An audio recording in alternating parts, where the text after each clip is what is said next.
ಏ hi guys.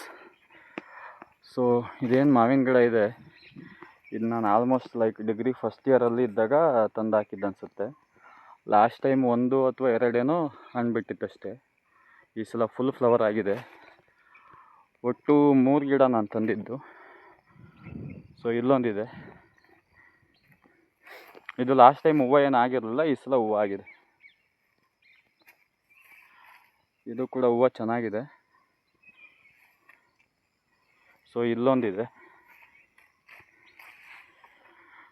ಇದು ಈ ಸಲ ಹೂವು ಆಗಿದೆ, ಬಟ್ ಇದು ಚೆನ್ನಾಗಾಗಿದೆ ಅದಕ್ಕಿಂತ.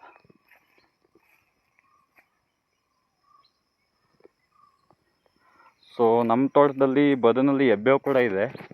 ಇದು ನೋಡಿ ಎಷ್ಟು ಉದ್ದ ಇದೆ ಅಂತ. ಇದು ತಂದು ಹಾಕಿ 3 years ಆಯ್ತು ಅನ್ಸುತ್ತೆ ಅಷ್ಟೇ.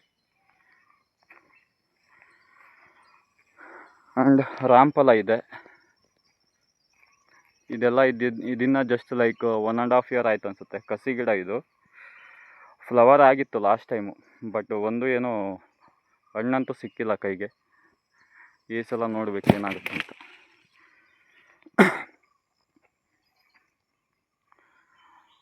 ಆ್ಯಂಡ್ ಮಧ್ಯ ಎಲ್ಲ ಬಾಳೆ ಹಾಕಿದ್ದೀವಿ. ಆ್ಯಂಡ್ ಬದಿನಲ್ಲಿ ಗಂಧ, ಮಾವು, ಮತ್ತು ಇಲ್ಲೆಲ್ಲ ನೋಡ್ಬೋದು ಪರಂಗಿ ಗಿಡ. ಇದೆಲ್ಲ ಮನೆಗೆಲ್ಲ ತಿನ್ನೋಕ್ಕಾಗುತ್ತೆ. ಮತ್ತು ಸೀತಾಫಲ, ಇಲ್ಲಿ ನೋಡಿ ಸೀತಾಫಲ ಇದೆ.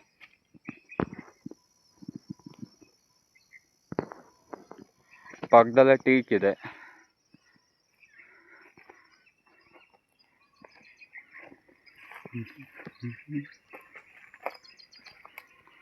ಇದು ತೆಂಗೆಲ್ಲ 4 years ಆಯ್ತು ಅನಿಸುತ್ತೆ ಇಟ್ಟು. ನಾವು ಬೇಸಿಕಲಿ ಗೊಬ್ಬರ ಯಾವುದೋ ಆಚೆಯಿಂದ ತಂದು ಹಾಕಲ್ಲ. ಎಲ್ಲನೂ ನಾರ್ಮಲ್ ಸುಮ್ಮನೆ ಇಡೋದು ಅಷ್ಟೇ. ಯಾವ ಥರ ಬರುತ್ತೆ ಬರಲಿ ಅನ್ನೋ ಥರ. ಹಂಗಾಗಿ ಯಾವುದೋ ಅಷ್ಟೊಂದು ಚೆನ್ನಾಗಿ ಬಂದಿಲ್ಲ, ಬಟ್ ಬರುತ್ತೆ ನಿಧಾನಕ್ಕೆ. ಇಲ್ಲೊಂದು ಗಂಧ ಇದೆ ನೋಡಿ, ಇದು ಚೆನ್ನಾಗಿ ಬಂದಿದೆ. ನೀವೇನಾದರೂ ಗಂಧ ಹಾಕೋದಾದರೆ ಯಾವತ್ತೇ ಆಗಲಿ ಸ್ವಲ್ಪ ಹೈಟಲ್ಲಿ ಹಾಕಬೇಕು. ನೀರು ನಿಲ್ಲೋ ಜಾಗದಲ್ಲಿ ಹಾಕಿದ್ರೆ ಗಂಧ ಬರಲ್ಲ. ಇಲ್ಲಿ ಜಮ್ನೇರ್ಲೆ ಹಣ್ಣಿನ ಗಿಡ ಇದೆ. ಇದೆಲ್ಲ 1 year ಆಗಿದೆ ಅಷ್ಟೆ. ಮತ್ತು ಎಗೈನ್ ಇಲ್ಲಿ ಕಾಣಿಸ್ತಿಲ್ಲ ಅನಿಸುತ್ತೆ, ನೆಲ್ಲಿಕಾಯಿ ಗಿಡ ಇದು. ಬೆಟ್ಟದ ನೆಲ್ಲಿ ಅಲ್ಲ, ನಾರ್ಮಲ್ ತಿಂತೀವಲ್ಲ, ಚಿಕ್ಕ ಇರುತ್ತಲ್ಲ ಅದು.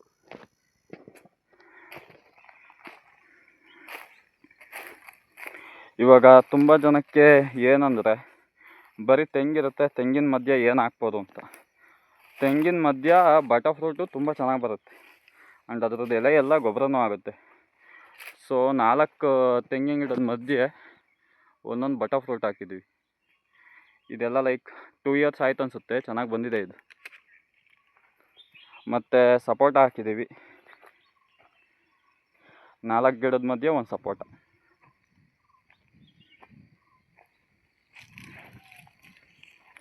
ಬರೀ ಅಡಿಕೆ ಹಾಕೋದ್ಕಿಂತ ಈ ಥರ ಏನಾದರೂ ಹಾಕೋಬೋದು, ಅಂದರೆ ನೀರು ಕಮ್ಮಿ ಇದ್ದರೆ.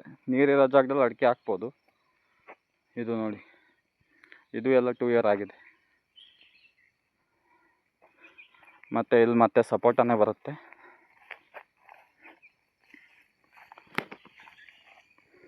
ಸಪೋಟ ಇದೆಲ್ಲ ಕಸಿ ಗಿಡ, ಸ್ವಲ್ಪ ನಿಧಾನ ಬರೋದು. ಮತ್ತು ಇಲ್ಲಿ ನಿಂಬೆ ಇದೆ, ಇನ್ನು ಚಿಕ್ಕ ಗಿಡ. ಇದು ಎಲ್ಲ 6 month ಆಯಿತು, ಬಟ್ ನಿಂಬೆ ಬರೋದು ಸ್ವಲ್ಪ ಲೇಟೇನೆ.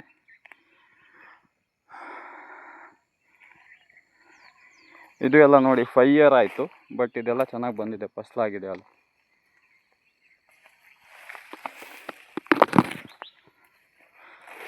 ಮತ್ತು ಬದಿನಲ್ಲಿ ಎಲ್ಲೆಲ್ಲಿ ಜಾಗ ಇದೆ ಅಲ್ಲೆಲ್ಲ ಇದನ್ನು ಹಾಕೊಂಡಿದ್ದೀವಿ, ಗೊಬ್ಬರದ ಗಿಡ ಅಥವಾ ಗ್ಲಿರ್ಸಿಡಿ ಅಂತ ಕರೀತಾರೆ. ಸೊ ಇದನ್ನು ಕಟ್ ಮಾಡಿ ಇದಕ್ಕೆ ಹಾಕ್ಬೋದು, ನೆಲಕ್ಕೆ ಸೇರಿಸ್ಬೋದು, ಚೆನ್ನಾಗಿ ಗೊಬ್ಬರ ಆಗುತ್ತೆ. ಇಲ್ಲಿನೂ ಗಂಧ ಇದೆ. ಎಲ್ಲೆಲ್ಲಿ ಸ್ವಲ್ಪ ಜಾಗ ಇಟ್ಟಿದೆಯೋ ಅಲ್ಲೆಲ್ಲ ಗಂಧ ಹಾಕಿದ್ದೀವಿ. ಸೊ ಕಾನ್ಸೆಪ್ಟ್ ಇಷ್ಟೇ, ಯಾವುದಾದ್ರೂ ಒಂದೇ ಥರದ ಬೆಳೆ ಹಾಕೋದ್ಕಿಂತ ಮಲ್ಟಿ ಕ್ರಾಪಿಂಗ್ ಆದರೆ ಒಂದಲ್ಲ ಒಂದಿನ ಎಲ್ಲದರಲ್ಲೂ ಲಾಭ ಸಿಕ್ಕೇ ಸಿಗುತ್ತೆ. ಮೇ ಬಿ ಇವತ್ತು ಸ್ವಲ್ಪ ಲಾಸ್ ಆಗ್ಬೋದು, ಮುಂದೊಂದು ದಿನ ಅದರಲ್ಲೇ ಚೆನ್ನಾಗಿ ಲಾಭ ಸಿಗುತ್ತೆ.